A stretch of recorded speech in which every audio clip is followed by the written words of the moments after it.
What's up, everyone? So, as you can tell, now I'm doing a bed liner in this truck. I'm using the Raptor liner by U-Pol. It seems to be a pretty good product from what I've read about it online here. It's definitely very cost effective. I think the kit alone is right around $130, and that also comes with the spray gun to spray out the bed liner. Now, this is definitely cost effective versus, getting a Line X or Rhino liner. I would probably say they are a little better quality. They get one a little thicker, and it's a different type of bed liner where this is, it cures and hardens, where I think a lot of those, like Line X and stuff, they're sprayed on at a higher temperature. I could be wrong with that. If I'm wrong, comment, let me know. But some of the things you're going to need is, with this kit, like I said, it comes with the spray gun. I ended up getting this, it's 20 foot by 250 foot. It's plastic, it's overspray protection, which I know that's a little extra, but I figured I could use that for later projects. But I'm going to cover the whole truck basically because I don't want any overspray on it.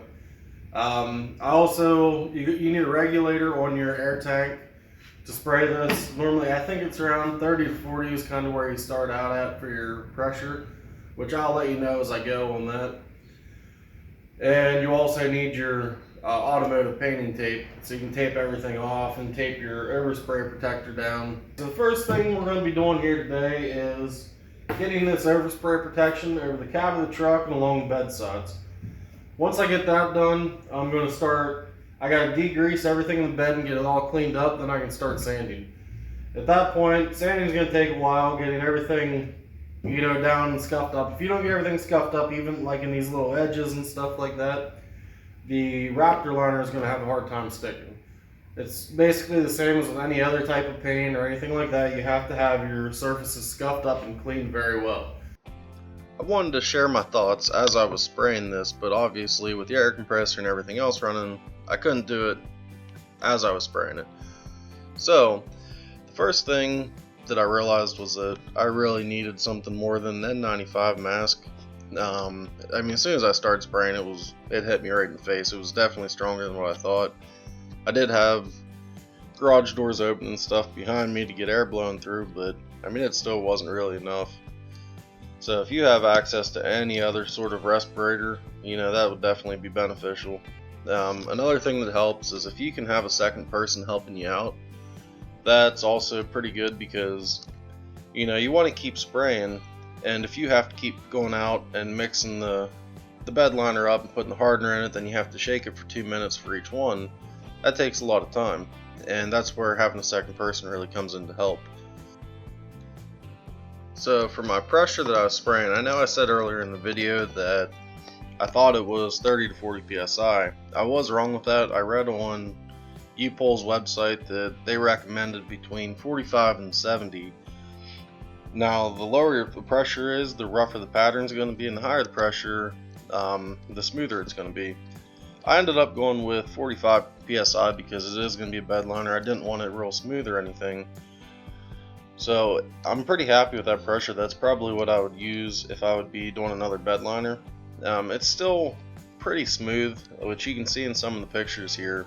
It's not real rough by any means. You can still slide stuff on it. It's not like it's like sandpaper or anything like that.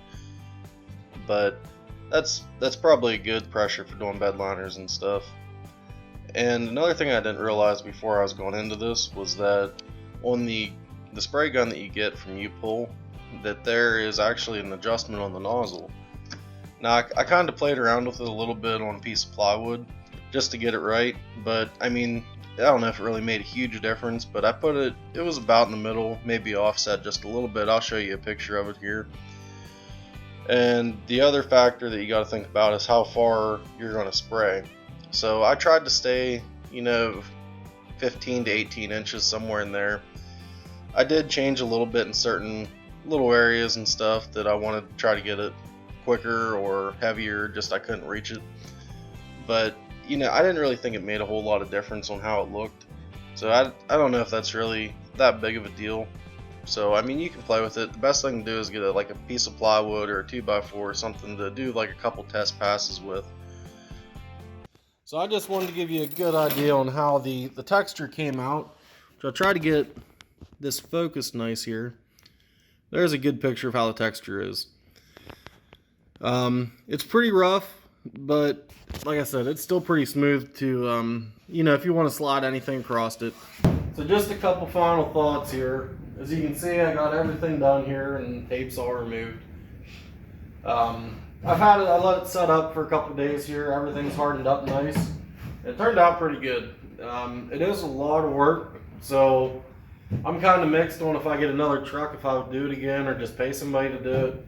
I had about 8 hours in prep work, so you know, you can do the math if it's worth your time to pay somebody to do it or you do it yourself. And if you do, when you're sanding, if you get down to like bare metal, you really got to use like a etching primer or something along those lines. I believe U-Pol makes that, but I was very careful. I didn't want to sand down to bare metal. I just got everything scuffed up so I didn't have any shiny surfaces anywhere and had everything cleaned off good. And so far, I mean, the texture looks good. Everything doesn't look like it's going to be peeling up on any of the edges yet, at least. I mean, I've had it on for about a week now. I haven't really used it a whole lot though, so we'll see how longevity goes. If it does start to look bad over time, I'll probably do a video and, you know, kind of show you guys that. But like I said too, I'm doing the video with different types of fuel and doing the cost analysis on that. I just did the 0 to 60 time for the premium fuel last night, and I put mid-grade in at this time. So as soon as this tank's out, I'm going to switch over to E85 and see how that compares to these two other fuels, and then compare the cost and everything like that per mile and just see how they perform in the truck. So all in all, I really do like the bed liner. Like I said, it's a lot of work, but you know, pretty much every truck, if you're using it, you need a bed liner in it.